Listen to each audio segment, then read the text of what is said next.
저는 경기도에 살고 있는 30대 중반 여자입니다. 3년 전 자기 자식은 귀하면서 남의 집 귀한 딸은 종처럼 부려먹는 시모에게 한 방 제대로 먹이고 이혼해버렸는데요. 이혼을 해버리고 나니 이렇게 속 시원한 걸 그깟 이혼이 뭐라고 또 사랑이 뭐라고 그렇게 아닌 걸 참고 살았나 모르겠네요. 어쨌든 지금 이혼해서 더없이 만족스러운 삶을 살고 있으니 다 잘된 일이겠죠? 그러면 제 결혼 생활과 이혼에 관한 이야기를 시작해 보겠습니다. 저와 남편은 처음 소개팅으로 만나게 되었어요. 소개팅으로 만나 결혼까지 하게 된 그저 평범한 결혼이었어요. 그렇게 물 흐르듯 시간이 흘러갔고 저희는 어느새 결혼한 지 2년 차가 된 부부가 되었어요. 남편과 사이는 그럭저럭 괜찮은 편이었는데 단 한 가지, 저희 사이에 시누이만 끼었다 하면 다툼이 일어나곤 했어요. 처음부터 남편이 시누이 편만 들었던 건 아니었어요. 처음에 남편은 제 편만을 들어주며 시누에게 내 마누라 괴롭히지 마. 닭살이 돋는 말도 많이 하곤 했는데 시누이가 꽤 사는 집에 시집을 가며 변하기 시작하더라고요. 그 이유는 시누이가 알게 모르게 남편의 일에 도움을 주기 때문이었는데 시누이는 자기 남편을 살살 구슬려 남편의 일에 대해 조언도 하게 해주고 이런저런 도움을 주었다고 하더라고요. 그 덕에 남편은 언젠가부터 이런 말을 달고 살더라고요. 나 매형이 조언해준 덕분에 이번 사업 따는 거 알고 있지? 알고 보니 우리 거래처 사장도 매형이랑 아는 사이라고 하는 것 같더라. 누나한테 조금만 더 잘 보이면 내 인생 더 편해질 것도 같은데. 그러니까 당신도 누나한테 자꾸 뭐라고 하지 말고 잘 보여야 돼. 그런 도움을 받고 나니 남편은 다른 콩고물이라도 떨어질까 싶어 시누이에게 더 잘하기 시작했고 심지어는 눈치까지 살피더군요. 그러면서 자연스럽게 시누이와 제가 부딪히면 저를 홀대하기 시작했고요. 저 역시 시누이에게 무조건 막대한 건 아니었어요. 저 역시도 남편에게 도움을 주니 어떻게 해서든 잘 지내보려고 했었지만 시누이가 저에게 하는 짓거리는 정말이지 참을 수 없을 만큼 치졸하고 사람 약을 올리는 행동이었어요. 시누이가 처음 저를 화나게 했던 것은 제 물건을 말도 없이 망가뜨리거나 가져가는 행동이었어요.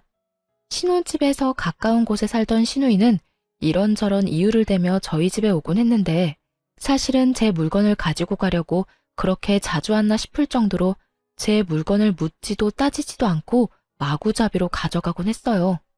큰 건 가방부터 시작해서 작은 건 액세서리용 귀걸이까지 가져갔는데 비싼 건 비싸니 말이라도 꺼낸다고 하지만 몇천 원짜리 액세서리는 말도 못하고 속에서 열불만 터지기 일쑤였어요. 그래도 그때는 남편이 제 편을 들어주곤 했습니다. 아직도 기억나는 사건이 있어요. 시누이는 그날도 저희 집에 방문했고 급하게 집으로 간다며 집을 나서려고 하더라고요. 딱 보아도 지나치게 큰 가방에 무언가를 잔뜩 넣고 말이죠. 그걸 발견한 남편은 가려는 시누이를 붙잡고 이렇게 말했어요. 누나, 뭘 또 가져가는 거야? 내가 뭘 가져간다고 그래. 생사람 좀 잡지 마. 제대로 좀 숨기거나 그런 말을 해. 누나 가방 지금 터질 것 같다고. 제발 그러지 좀 마라. 내가 집사람 보기 창피해 죽겠다고. 돈도 잘 버는 사람이 왜 그렇게 남 물건에 집착을 해? 왜 그렇게 남 물건을 가지고 가냐고. 내가 언제 해? 이건 그냥 예쁘길래 좀 빌려가는 거야. 한여름에 오리털 패딩 입을 일이 뭐 있다고 빌려간다는 말을 해? 그리고 빌려가는 것도 아니잖아. 빌려가는 건 주인한테 물어보고 가지고 가는 건데 누나 집사람한테 아무 말도 안 했잖아. 시누이가 가방 속에 숨긴 것은 다름 아닌 오리털 패딩이었어요. 그것도 더워서 절로 짜증이 나는 한여름에 말이죠.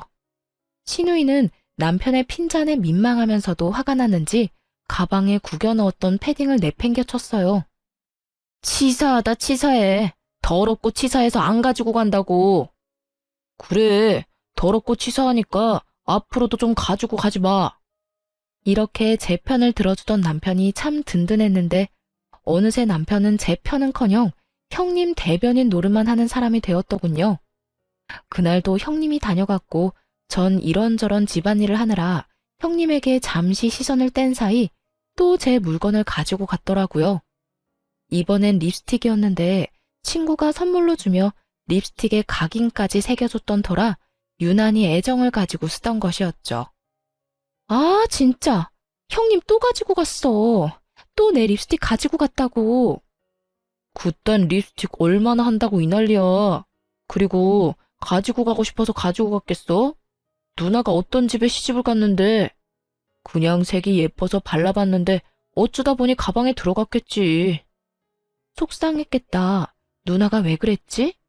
이 한마디가 그렇게 힘든 거였을까요? 전 그 한마디면 됐는데 남편은 끝내 제가 원하는 말은 해주지도 않고 말도 안 되는 이유를 붙여가며 신우이 대변을 하고 나서더군요. 립스틱에 발이 달린 것도 아니고 가만히 있는 신우이 가방에 그게 들어갈 리가 없다는 사실은 남편도 뻔히 알 텐데 저딴 말이나 하고 있으니 화는 더 올라오고 있었어요. 그걸 가지고 갔다고 하지 다르게 할 말 있다고 생각해? 그러지 말고 당신이 뭐라고 좀 해. 당신 말대로 형님은 부잣집에 시집 갔는데 왜 내 물건을 이리도 가지고 가는 거냐고. 아우, 됐어. 사람 치사해 보이게 그런 이야기를 어떻게 해. 그냥 내가 사줄게. 그거 얼만데? 가격이 중요한 게 아니라 선물 받은 거란 말이야. 몇 번 바르지도 않았고. 비싼 거면 내가 직접 형님한테 말했겠지. 매번 말하기도 좀스럽게 꼭 이런 거만 가져가니까 더 미쳐버릴 것 같아. 그만해. 다음에 내가 만나서 잘 이야기할 테니까. 이야기할 생각도 없으면서 저딴 말을 한다는 건 더는 이야기하고 싶지 않다는 남편의 신호였고 저 역시 그런 남편과 실랑이를 벌이고 싶지 않았기에 남편을 한번 쏘아보고선 입을 다물었어요. 그나마 그 모든 것을 참고 살 수 있었던 건 부잣집에 시집간 시누이가 시집살이하며 저희 집에 오는 날이 현저하게 줄었다는 것이었어요. 가끔 와서 작은 물건 하나씩 가져가는 정도야 예전에 비하면 아무것도 아니었기에 저도 큰 소리 내지 않고 그저 하소연이나 하며 넘길 수 있었던 거죠. 그런데 더는 하소연이나 하며 넘길 수 없는 일이 일어나고야 말았어요. 그날은 시누이가 또 갑작스럽게 저희 집에 들이닥친 날이었는데요. 저는 그 당시 임신 준비 때문에 집에서 쉬며 병원에 다니고 있었고 그 때문에 저 역시 조금은 예민한 시기였어요. 그날 역시 병원에 다녀와 집에서 쉬고 있는데 시누이가 장보러 나온 김에 들렀다며 집으로 들어오더라고요. 시댁이 오죽 답답했으면 장 본다는 핑계대고 우리 집에 왔을까 싶어 친절하게 대해주려고 노력했는데 그런 저의 마음을 아는지 모르는지 시누이는 시댁에서 당한 모든 것을 저에게 쏟아내기 시작했어요. 올케는 집에서 뭘 하길래 집이 이 모양이야? 날이 선 목소리를 보아하니 한바탕 깨지고 온 것이 분명하더라고요. 그렇지 않아도 앙칼진 시누이의 목소리가 2옥타브는 높아진 것 같았으니까요. 전 최대한 다툼을 피해보려 친절하게 대답하려 애썼어요. 집이 어떤데요? 어제 대청소했는데 제가 보기엔 깨끗한데요. 올케, 눈 나빠? 여기 머리카락 안 보여? 여기 머리카락 떨어져 있잖아. 시누이가 가리킨 쪽엔 긴 웨이브 머리카락이 떨어져 있었는데 대충 보아도 그건 시누이의 머리카락이었죠. 전 짧은 단발이었기에 저 길이의 머리카락이 떨어지려야 떨어질 수가 없었으니까요. 형님, 그건 형님 머리카락이잖아요. 그렇게 머리카락을 매만지니까 머리카락들이 버티겠어요? 그래? 어찌되었든 거슬리니까 얼른 치워. 어? 이거 못 보던 건데 새로 샀어? 시누이의 손가락의 끝엔 큰맘 먹고 퇴직금으로 산 명품 샌들이 있었고 전 순간적으로 아차 싶었어요. 뭐긴 뭐예요. 그냥 신발이죠. 이거 명품이잖아. 무슨 돈으로 샀냐고. 올케 혹시 집에서 놀고 먹으면서 내 동생 돈으로 사치 부리고 살아? 그 순간 확 성질이 올라오더라고요. 가정주부가 하는 일이 많다는 걸 누구보다 잘 아는 시누이가 저딴 말이나 하며 남편 등골 빼먹는 여자로 몰고 가니 더욱 화가 났던 것 같아요. 전 시누이의 말이 끝나자마자 언성을 높이며 시누이에게 따지듯 말했어요. 형님, 무슨 말을 그렇게 하세요? 형님도 일 안 하고 집안일만 하는데 놀고 먹기만 하는 거 아니잖아요. 그리고 이 신발 제 돈으로 샀어요. 그간 직장 생활을 하느라 고생했다는 의미에서 제 돈으로 산 제 신발이라고요. 신우이는 제 말을 듣지도 않은 채 명품 신발을 들고 이리저리 살펴본다 싶더니 이내 발을 우겨넣고 있더라고요. 신우이 발은 245 사이즈였고 제 발은 230 사이즈로 아무리 우겨넣는다고 한들 소용없는 짓이었는데 말이죠. 잘 넣으면 들어갈 것 같은데? 형님, 그러지 마세요. 그러다 망가진다고요. 에이, 망가지기는 무슨. 한번 신어보고 괜찮으면 나도 사려고 그래. 있어봐. 이렇게 하면 들어가려나? 형님, 진짜 그러다 뜯어질 것 같아요. 진짜 옳게. 안 뜯긴다니까. 혹시나 망가지면 내가 사줄게. 이까짓 거 얼마나 한다고 이 난리야? 신우이는 인정사정 없이 발을 밀어넣으며 뒤꿈치 온 가죽 끝을 잡아당기고 있었고 결국 뚝 하는 소리와 함께 가죽이 뜯겨나가고 말았습니다. 형님! 어머, 이거 왜 이렇게 됐지?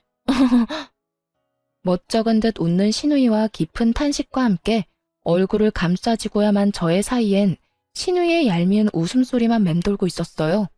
그 순간 그간 신우이가 가져간 제 물건들이 떠오르며 참을 수 없는 화가 올라오더라고요. 하물며 저도 아끼느라 몇 번 신지도 않은 신발을 제가 그렇게 말렸음에도 불구하고 우겨넣다 제 눈앞에서 다 뜯어버렸으니 화가 나고도 남을 상황이었죠. 그 순간 정말 눈이 뒤집힌다는 느낌이 들며 신우이를 향해 그동안 쌓였던 울분을 토해냈어요. 형님, 진짜 왜 이러세요? 저한테 무슨 억하심정이라도 있어요? 그러지 않고서야 왜 저희 집에만 오면 이렇게 제 물건을 망가뜨리세요? 망가뜨리고 가져가 버리고. 형님, 저번에 제 명품 가방 말도 없이 가져가서 저하고 싸웠던 건 기억하죠? 그땐 뭐라고 했어요? 이제 제 물건은 더럽고 치사해서 쳐다도 안 본다고 하지 않았어요? 그 뒤로 어떻게 하셨어요? 그 뒤로 내가 뭘 어쨌는데. 난 그 뒤로 아무것도 안 가져갔어. 이거 왜 이래?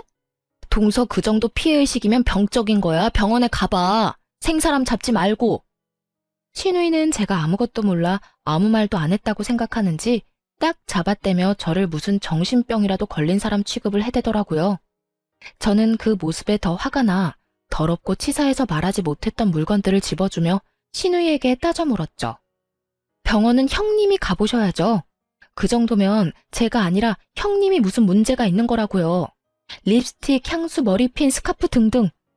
뭐라고 하기엔 치사한 것들만 골라서 하나씩 가져간 거 제가 몰라서 참고 있는 줄 아세요? 말 그대로 그런 걸로 입대기 더럽고 치사해서 안 한 거예요. 그런데 오늘은 이게 뭐예요? 제가 하지 말라고 분명 말했잖아요. 아니, 옳게. 진짜 말 너무 심하게 한다. 내가 무슨 도둑년이야? 내가 또 언제 내 동생 집에만 오면 동서 물건을 가지고 갔다고 그래. 그러면 아니에요?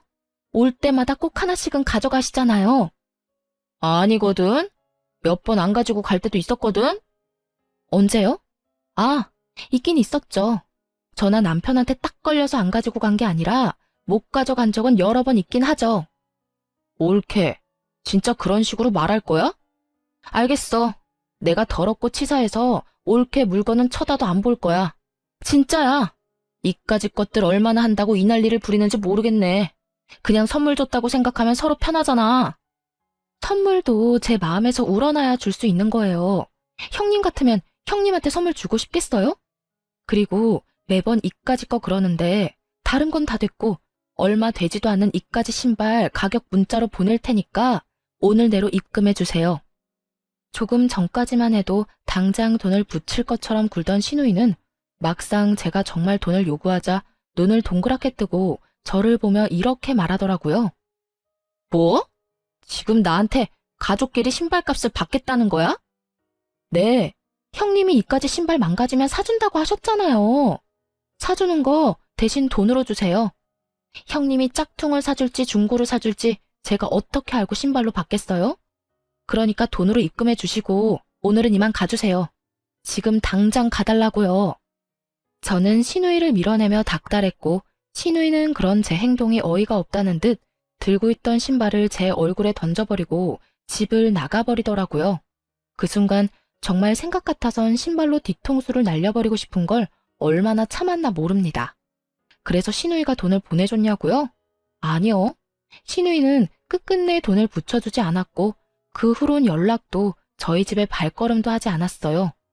고가의 신발값을 받지 못한 건 짜증도 나고 화도 나긴 했지만 빌어먹을 신우이를 안 보는 걸로 그 값을 대신한다고 생각하기로 했습니다.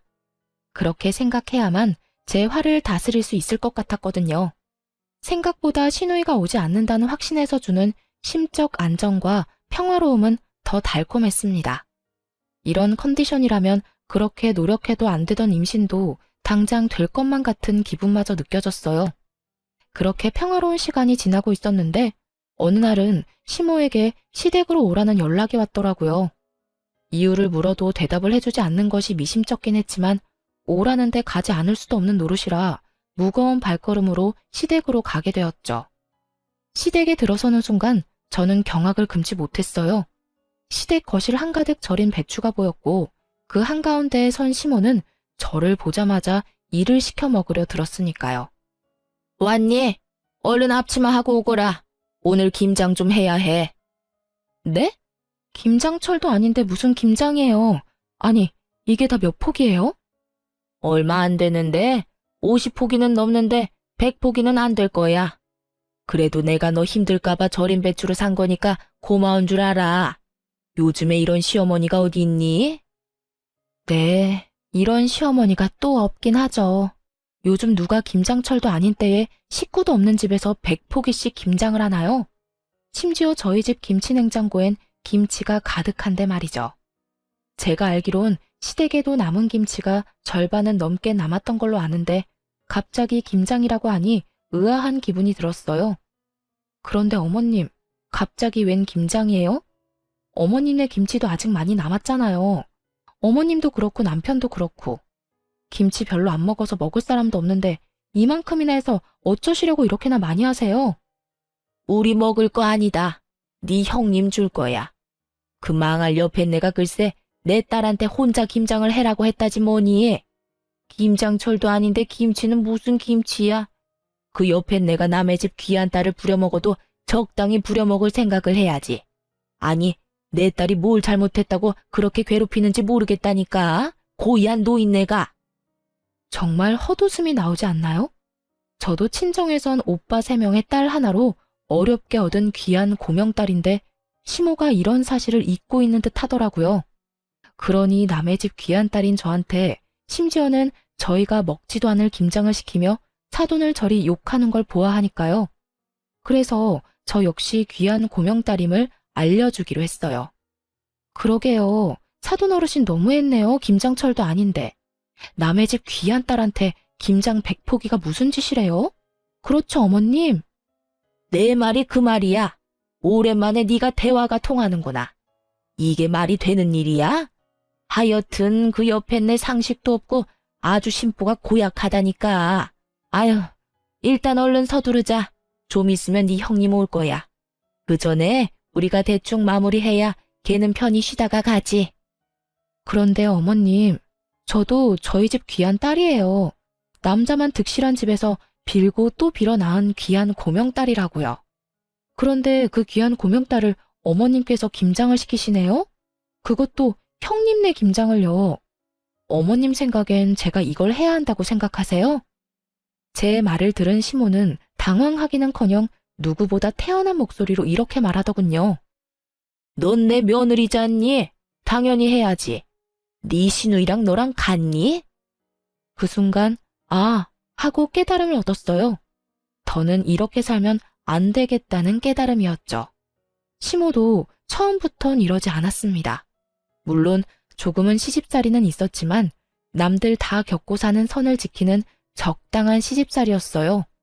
그런데 형님이 시집을 가며 시모도 점점 변하기 시작하더니 잘못한 것도 없는 저를 못 잡아먹어 안달인 사람이 되더라고요.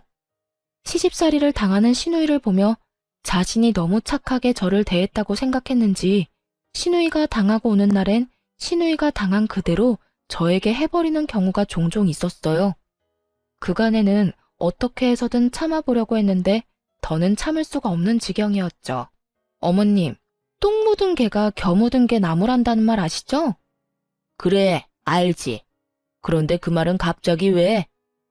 지금 어머님한테 제가 하고 싶은 말이에요. 형님이 그리 아깝고 귀하다는 분이 왜 저는 그렇게 식모 부리듯이 부리세요? 사돈 어른이 고약하다고요? 어머님도 지금 만만치 않아요. 뭐? 너 지금 뭐라고 했니?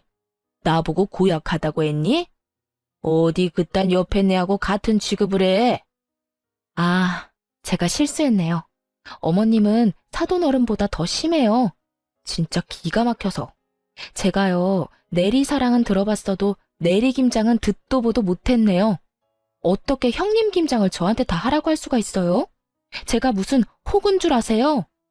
제가 이 집 식모라도 되는 줄 아냐고요. 차라리 식모가 저보다는 낫겠네요. 식모는 월급이라도 받고 그동안 수고했다는 말이라도 듣는데 저는 오로지 욕만 먹으니까요. 어찌되었든 전 이 김장 절대로 못하니까 이 김치들 삶아 먹든 구워 먹든 형님이랑 둘이 함께 잘 해결해 보세요. 이년이 진짜 네가 시어미한테 못하는 말이 없어. 어디 시댁 무서운 줄 모르고 입에서 나오는 대로 뱉어내고 있는 게야. 그리고 네가 한다 만다 결정할 수 있는 문제라고 생각하는 거니?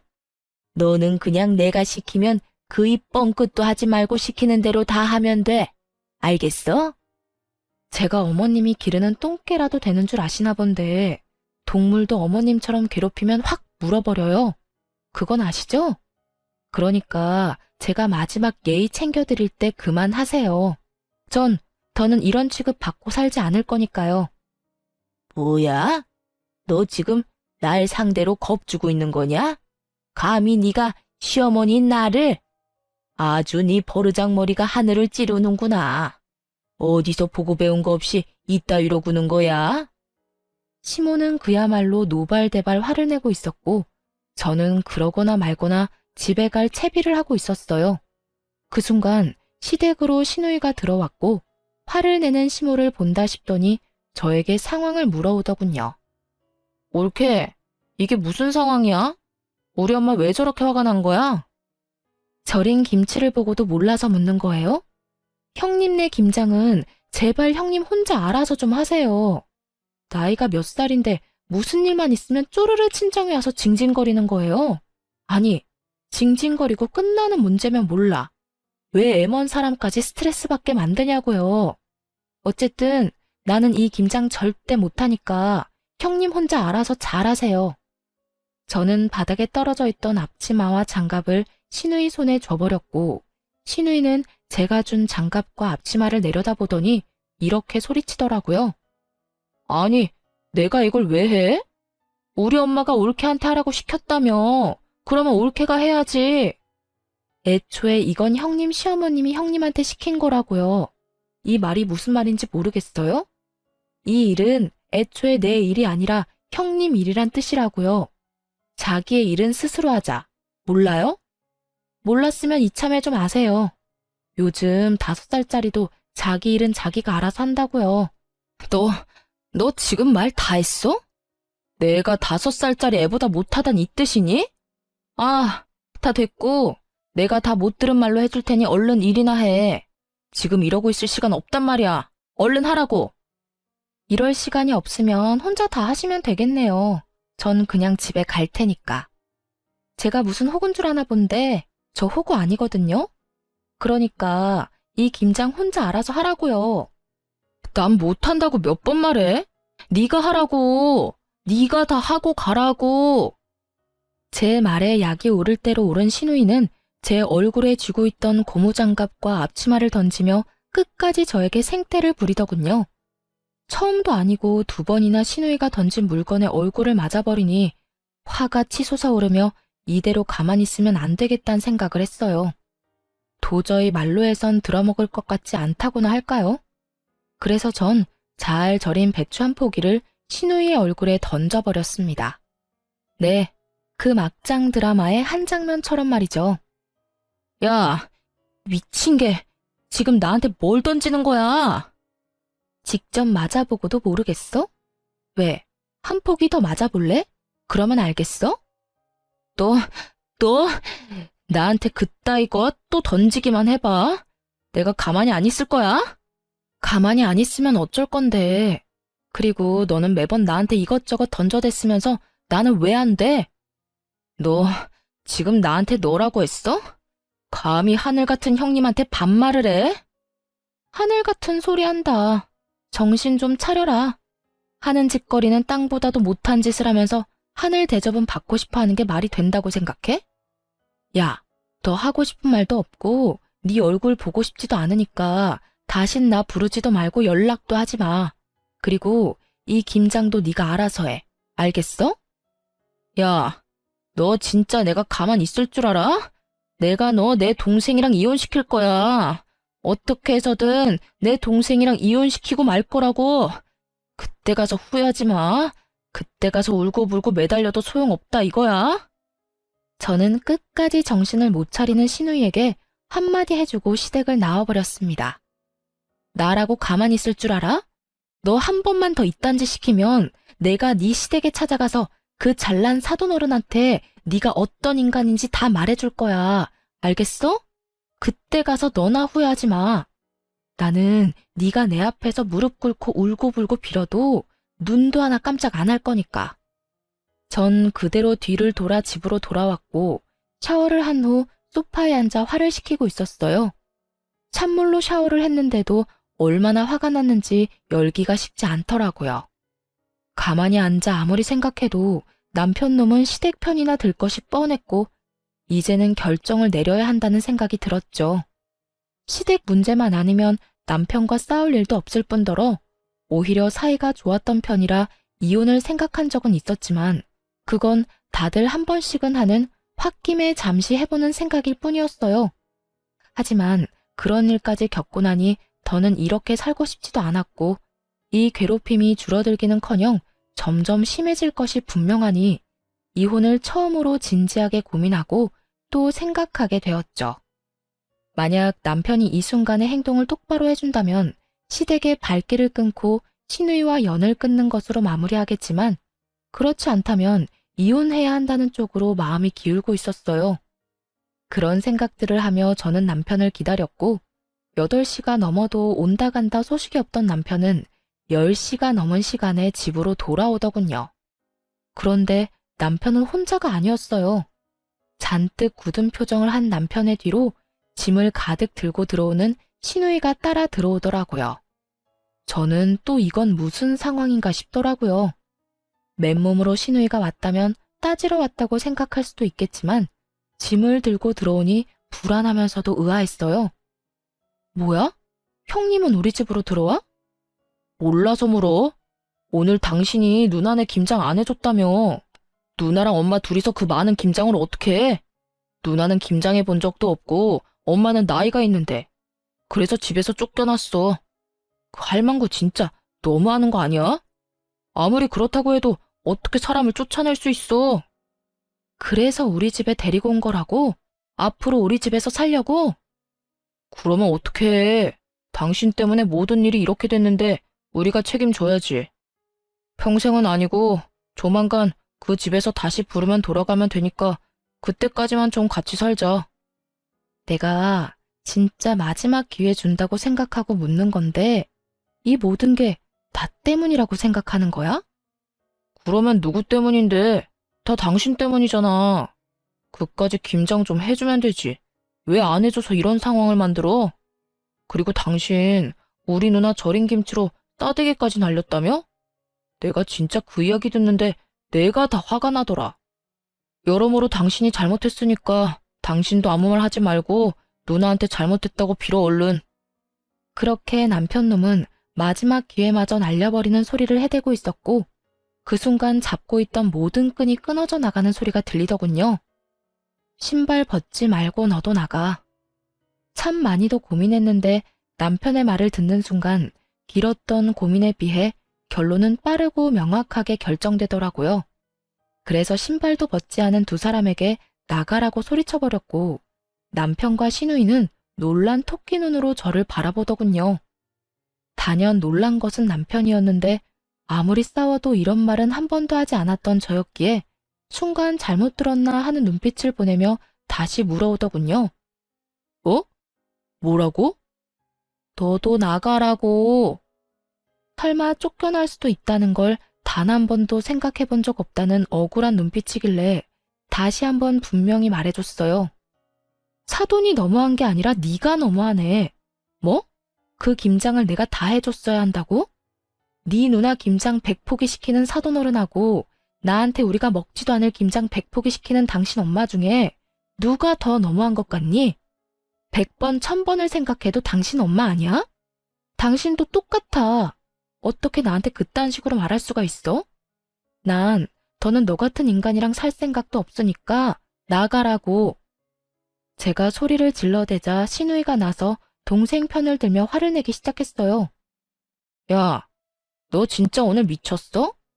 아까 엄마 집에서도 미친 사람처럼 굴더니 지금 또 이러네? 네가 뭔데 내 동생한테 나가라 말아야. 너 정신 못 차려? 누가 누구한테 혼수질인지 모르겠네 진짜. 야, 정신은 너나 차리고 내려놓은 짐이나 다시 챙겨서 나가기나 해. 시누이는 급기야 참을 수 없다는 듯 욕설을 쏟아내기 시작했고 전 그런 시누이에게 녹음 중인 휴대전화를 보여주며 이렇게 말했어요. 이거 다 녹음 중이거든? 그러니까 내 신발값은 너한테 받을 위자료로 대신할게. 무슨 뜻인지 알지? 내가 너한테도 소장 보낼 거란 이 말이야. 그러니까 그 잘난 시댁 도움을 받든 그 애틋한 친정 도움을 받든 해서 준비 단단히 해두는 게 좋을 거야. 난 무슨 수를 써서라도 너한테 위자료는 받아낼 테니까 말이야. 제가 이렇게까지 하자 남편은 그제야 상황의 심각성을 인지했는지 목소리 톤을 급하게 낮추며 이렇게 말하더군요. 여보, 진짜 왜 이래? 정말 당신 이혼이라도 하려고 이러는 거야? 그래서 나보고 정말 이 집에서 나가라고? 그까짓 김장이 뭐라고 이렇게까지 하는 거야? 일단 흥분을 좀 가라앉히고 나랑 천천히 이야기 좀 해, 어? 그까짓 김장이 뭐라고 상황을 이렇게 만든 사람은 내가 아니라 당신 식구들이거든? 오늘 이 상황까지 오는 동안 내가 뭘 잘못했길래 왜 다들 날 못 잡아먹어서 안달이야? 그래, 당신 화난 거 다 알겠고 다 이해하니까 일단 나랑 차분하게 이야기부터 하자. 이혼은 아니지. 이런 걸로 무슨 이혼을 해. 이제서야 이해를 한다고? 그 이해 참 빠르기도 하네. 그런데 어쩌냐? 난 참을 만큼 참았고 더는 참을 노력도 인내도 남아있지 않으니까 그냥 이혼해. 이런 일로 이혼이 될지 안 될지는 법원에서 가려줄 테니까 그냥 이혼하자고.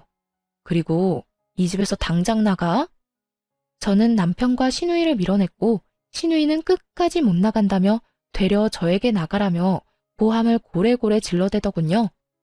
야, 밀지 마. 밀지 말라고. 그리고 나가려면 네가 나가야지 왜 우리가 나가? 여기 내 동생 집이거든? 난 절대 못 나가니까 네가 나가. 야, 땡전 한 푼 없는 네가 시집은 어떻게 갔을 것 같은데? 아, 우리 시댁에 돈 없는 거 너도 뻔히 알지 않아?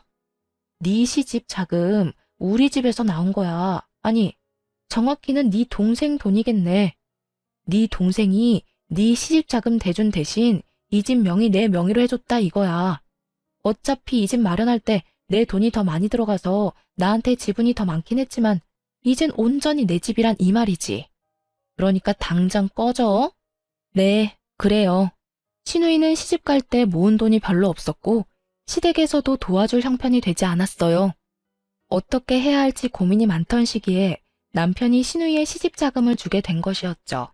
거기엔 제 돈도 적잖게 들어가 있던 터라 시누이에게 자금을 주는 대신 집 명의를 제 앞으로 돌려주었던 것이었어요. 이게 정말 사실이야? 너 집 명의 쟤한테 넘겨줬어? 너 미쳤어?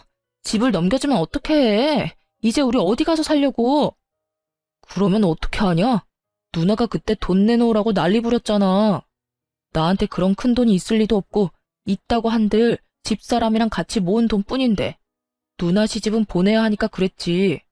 나라고 뭐 집까지 넘기고 싶어서 넘긴 줄 알아? 야, 그러게 내가 집사람 좀 적당히 괴롭히라고 했잖아.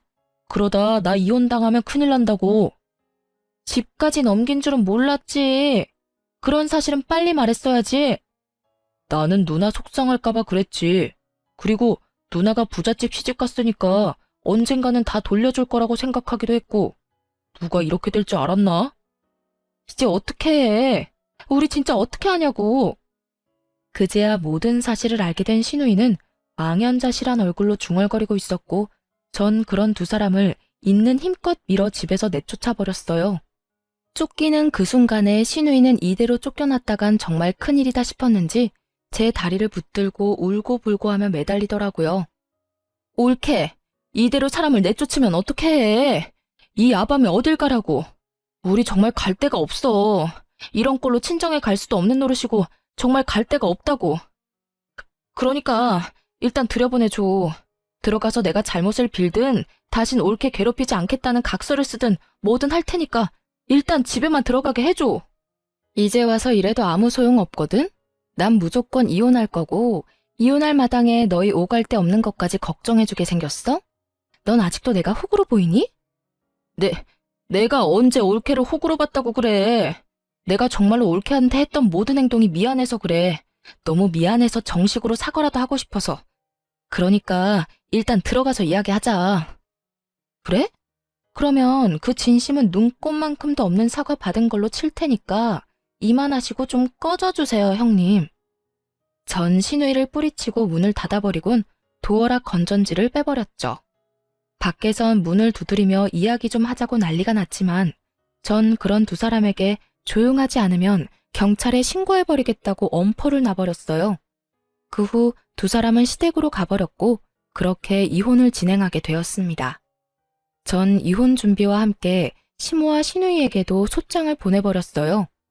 신우이에겐 대화 녹음 파일과 저에게 보내왔던 욕설 가득한 문자가 있었고 시모에겐 그간 저에게 보냈던 문자들이 가득했어요. 전 위자료를 다 받아내고 이혼을 할 수 있었고 이혼을 하는 그날까지도 전 남편은 저에게 끝까지 매달리더군요. 여보, 정말 이대로 이혼할 거야? 우리가 이혼할 이유가 없잖아. 우리 누나 아니면 싸울 일도 없었고 사이도 좋았잖아. 그런 우리가 왜 이혼해야 해? 그러니까 이혼하는 거야.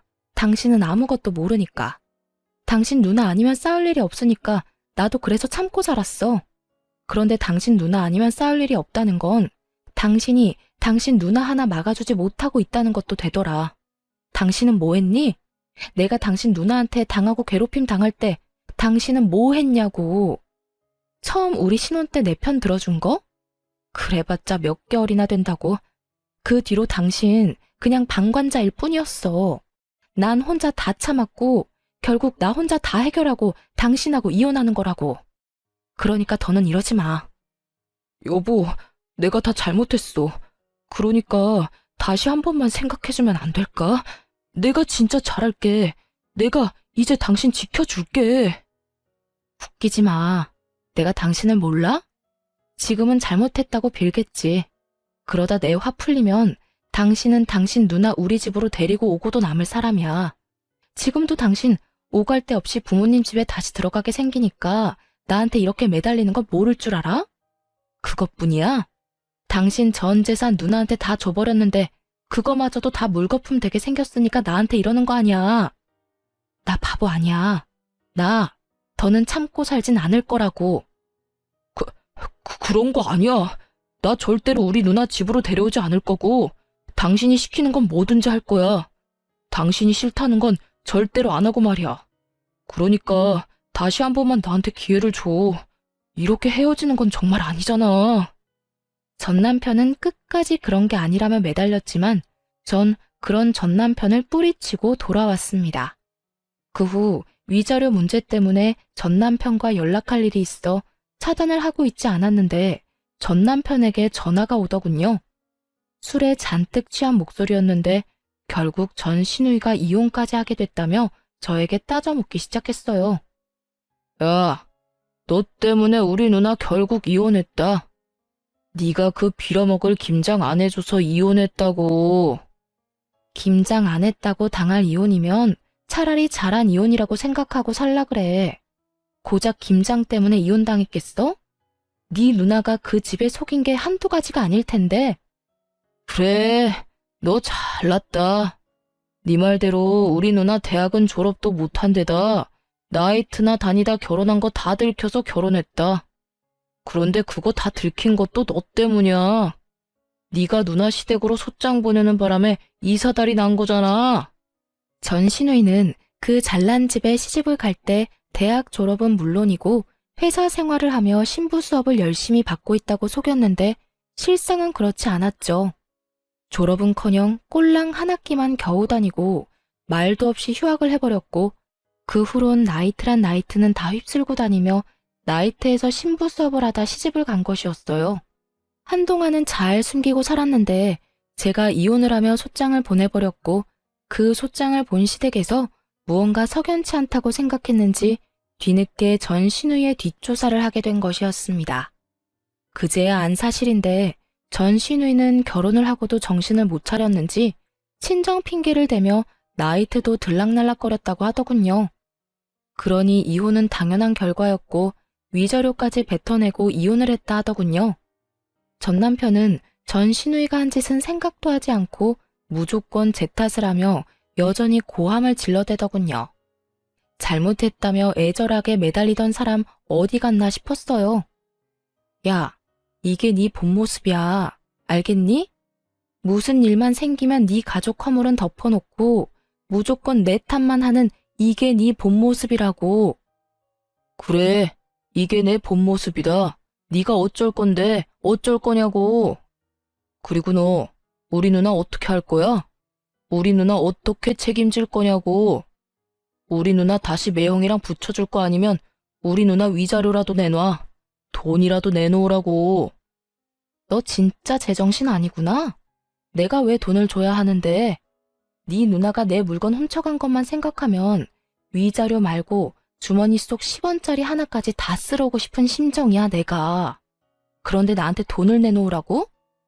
나한테 헛소리 좀 하지 말고 술에 취했으면 잠이나 자고 정신이 아프면 병원이나 가. 요즘 정신병원 다니는 거 부끄러운 일도 아니니까. 야, 너 지금 나한테 정신병원 가라고 했냐? 너 지금 나 미친 사람 취급한 거냐고. 지금 꼴이 딱 미친 사람 꼴이잖아. 다 당신 생각해서 하는 말이니까 병원은 꼭 가봐. 상태가 심각해 보인다. 그리고 다신 나한테 연락하지 마. 끊을게. 전화를 끊어버린 저는 바로 전 남편을 차단해버렸고 위자료에 관련된 모든 사항은 변호사께 위임하며 잘 마무리하게 되었습니다. 그 후 들려오는 소식엔 전 남편과 이혼당한 전 시누이는 전 시댁으로 들어갔다 하더군요. 전 시모 속도 알만하더군요. 시집 장가 다 보내놨더니 위자료를 주느라 빚쟁이가 되어 다시 집으로 돌아왔으니까요. 그 짧고도 통쾌한 소식을 마지막으로 더는 그 사람들의 소식은 들을 수 없었어요. 아니, 듣고 싶지도 않아 귀를 막고 살았네요. 그 후 전 집값이 많이 오른 집을 처분하고 혼자 살기 편한 작은 집을 얻어 잘 살고 있어요. 일을 쉰 지 오래돼서 그런지 취업이 잘 되지 않더라고요. 사연을 들어보면 제 취업도 턱턱 잘들 하시던데 저는 그렇진 않았어요. 그래서 엎어진 김에 쉬어간다고 생각하며 휴식기를 보내며 미래를 고민하게 되었고 고민한 결과 작은 가게를 차리게 되었어요. 요즘엔 어느 정도 자리를 잡아 떵떵거릴 만큼 돈을 많이 버는 건 아니지만 생활에 무리 없을 만큼은 벌며 잘 지내고 있습니다.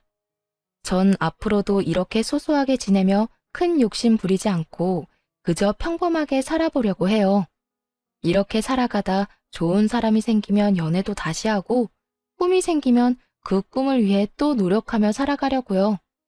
가끔 저에게 이혼한 걸 후회한 적이 없냐고 묻는 사람들이 간혹 있는데요.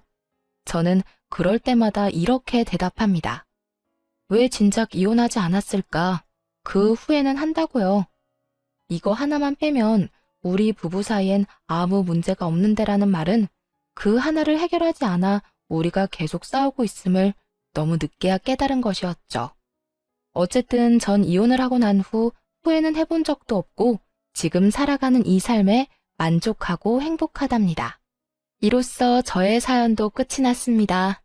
지금까지 긴 사연 함께 해주셔서 감사합니다.